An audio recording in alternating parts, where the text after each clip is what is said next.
you know, you're a 37-year-old, you're a Taoiseach, you've got your own house. There's a lot of people who are your age with their families who are living at home with their parents because they cannot get houses. The Housing Commission report that was leaked, it says that we need between 212 and 256,000 houses to be built in this country, and then 50,000 on top of that.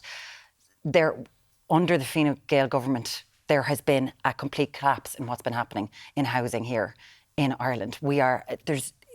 It's a desperate situation for so many people. How are you going to fix this? It's the biggest social challenge we face, but I think what we're actually now beginning to see is real progress in relation to supply. And let me explain why, because you referenced my party. When my party came to government in 2011, there were fewer than 7,000 homes built that year. Last month alone, 18,000 homes started construction.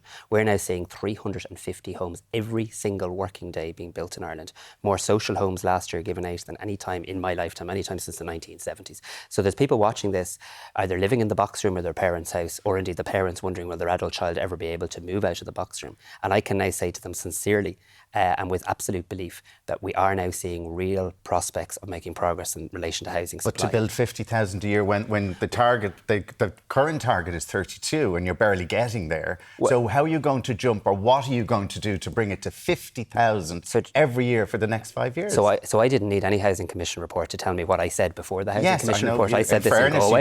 I said this in Galway, and many people sneered, and many people in the commentariat said that's not possible. The construction. So how are you going to make it possible? Tell you now, the Construction Industry Federation, the people who build the homes, have come out and they've said it is possible. They've said it's possible to get to 60,000 homes. This year, I think we'll get closer to 40,000 homes than 30,000 homes. I think we'll yet again exceed our targets. You think? I believe.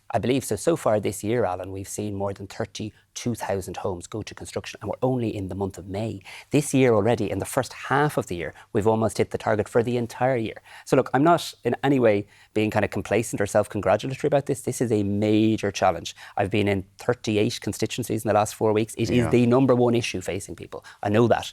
But what I am telling them is, kind of rhetoric or anger doesn't solve it. What does solve it is hard slog and coming to work every day and saying, what more can you do? And that's what I've been doing in the 7 weeks since I've been Taoiseach, waiving development levies, extending that so it's cheaper to build a house, extending supports for people to get a deposit for their home. And we are seeing, I think anyone watching this programme right across the country now, we are seeing real signs of lots of extra houses going up right across Ireland. They certainly are, and obviously the planning process is an issue for an awful lot of people. Connecting to water mains, actually having the services in an area is going to be an issue. But when we're looking at all of this, the cost of homes in Ireland, 10 billion has been spent on helping private landlords. And I understand people absolutely need their HAP schemes. They need to be able to rent.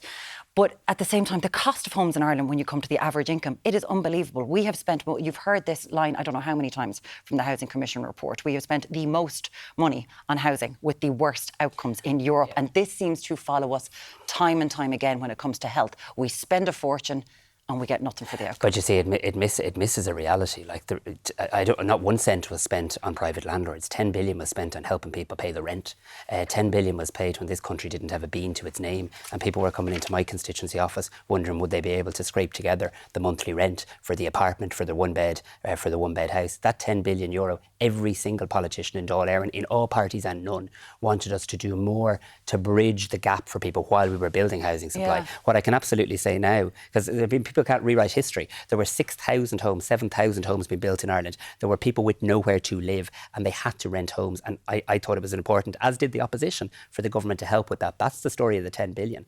In relation now, though, and remember, the Housing Commission wasn't set up to talk about the here and now. It was set up to say, what do you do post-2030? So you move beyond this boom and bust. Some years we've loads of homes built, other years we've none. Some years we've ghosted sites, other years we've home repossessions. It's to try and get beyond this kind of constant cycle of housing supply starts and housing supply stops. What does a sustainable system look like? And the Housing Commission is really helpful in that regard. And I thank them for it. We set it up because we want new ideas. We want good ideas. We can't close our ears here.